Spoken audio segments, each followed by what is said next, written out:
Ya, terima kasih. Kita beralih ke informasi lainnya pemirsa. Menteri Keuangan Purbayayudi Sadewa melakukan sidak ke Bank Mandiri pada siang tadi saat Bank BUMN tersebut tengah rapat.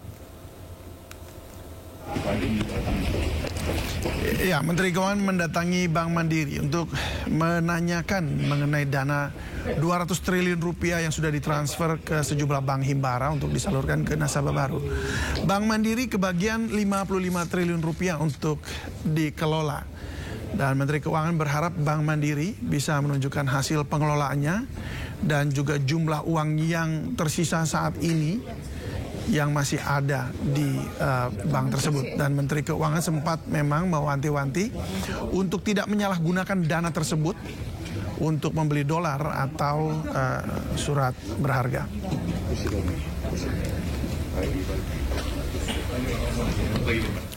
Presiden ke-7 Republik Indonesia Joko Widodo mengunjungi kediaman Presiden Prabowo Subianto di Kertanegara, Jakarta Selatan. Pertemuan yang hampir luput dari awak media ini berlangsung di kediaman Prabowo di Kertanegara pada hari Sabtu sekitar pukul 13 waktu Indonesia Barat dan berlangsung selama 2 jam. Belum diketahui isi pertemuan antara Prabowo dan Jokowi ini. Usai bertemu Prabowo, Jokowi langsung melanjutkan agendanya. Hal ini dikonfirmasi oleh ajudan Jokowi, Kompol Syarif Muhammad Fitriansyah.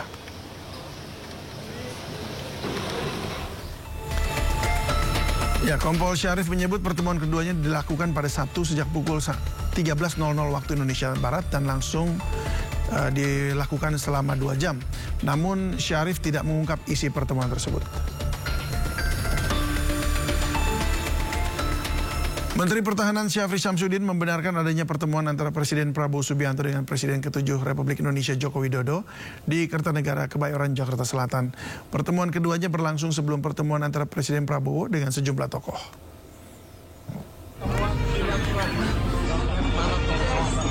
Siapa aja Pak tokoh yang hadir Pak?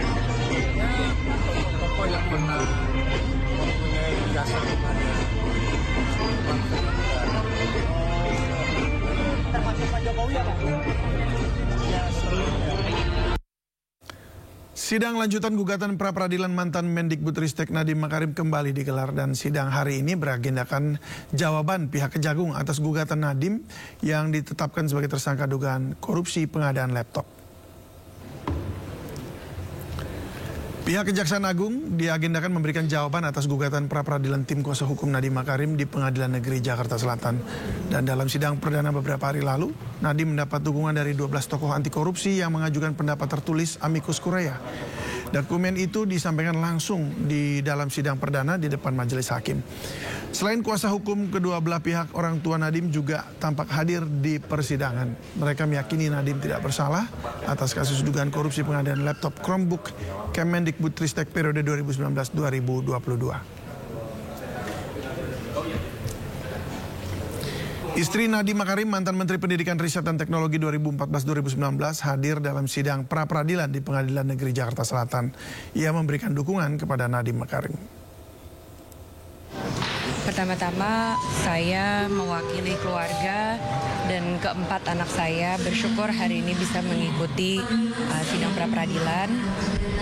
Tentunya kami dari keluarga sangat meyakini integritas dan hati nurani Mas Nadiem. Kami juga yakin bahwa proses hukum akan berjalan dengan baik dan dengan benar. Dan kami mohon dukungan dan doa dari teman-teman semua. Mungkin itu aja.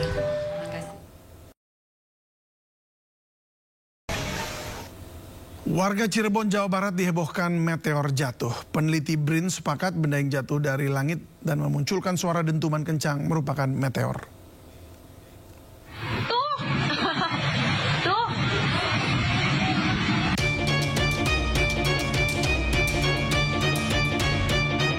Warga Lemah Abang, Cirebon dikagetkan dengan kemunculan bola api di langit pada Minggu malam. Tidak lama kemudian terdengar dentuman keras hingga tanah bergetar. Hal ini membuat warga panik dan berbondong-bondong keluar rumah untuk mencari sumber suara. Sementara itu, peneliti ahli utama Pusat Riset Antariksa BRIN, Profesor Thomas Jamaludin, menyimpulkan cahaya dan dentuman yang terdengar di wilayah Cirebon, Jawa Barat merupakan meteor.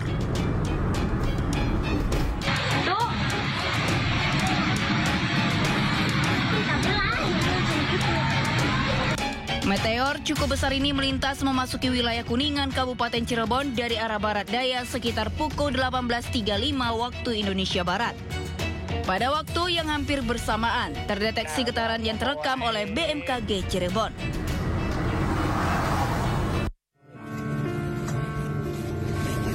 Kondisinya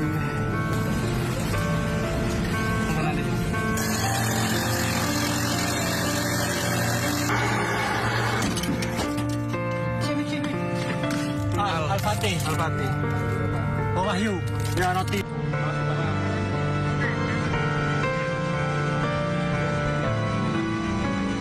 Nggak ada ya, cuma perut kecepet ya. Di sebelah kiri, Cecil. Iya. Haikal. Kamu yang sakit apa, Nak? Semuanya sakit. Oke, semangat ya. Sabar. Ini yang baru sabar. Kamu sabar ya. Sabar ya, Nak ya. Aku Ajis dari Rescue Surabaya ya. Sabar ya, ini usaha. Untuk Anda yang berada di sana.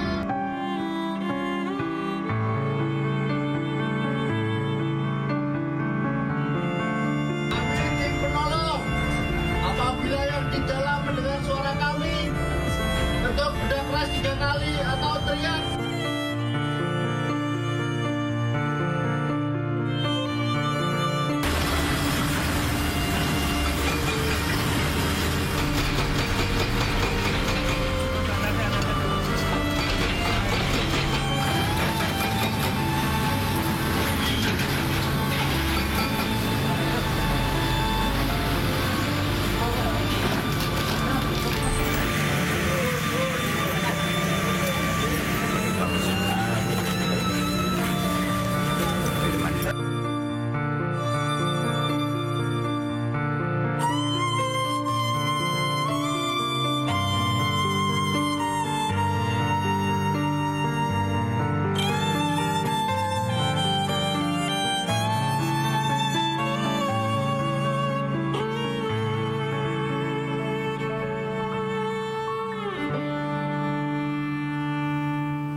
Upaya pencarian dan evakuasi korban ambruknya Ponpes Al-Kozini di Buduran, Sidoarjo, Jawa Timur memasuki hari ke-8.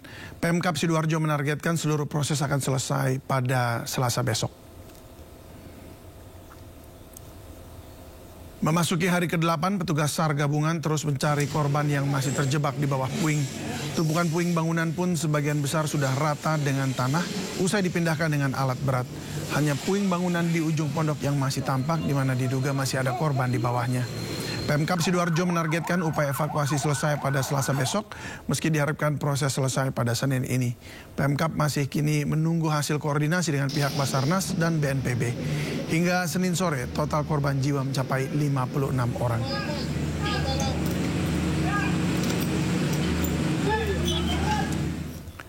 Meski Pemkab Sidoarjo menargetkan Selasa besok, tim SAR menargetkan evakuasi korban Ponpes Al-Kozini yang ambruk selesai pada hari ini. Dan dari total 154 orang sudah berhasil dievakuasi, termasuk 56 orang yang meninggal, sementara 13 santri diperkirakan masih terjebak reruntuhan. Alhamdulillah telah ditemukan 7 jenazah lagi, sehingga diperkirakan tinggal 13 korban yang akan kita cari di lokasi runtuhnya musola di Pondok Pesantren Sidoarjo ini. Total dari korban semuanya ada 154 orang, yang selamat ada 104, kemudian yang meninggal 50, dan seperti saya sampaikan tadi masih dalam pencarian. Ini perkiraan masih ada 13 orang yang di reruntuhan gedung. Kami menargetkan dari BNPB hari ini kita akan selesaikan pencarian korban. Dari Basarnas maupun dari pihak Kodim sudah mengatur schedule. Diharapkan pada hari ini kita akan selesai evakuasi dari yang diperkirakan, saya ulangi, yang diperkirakan tinggal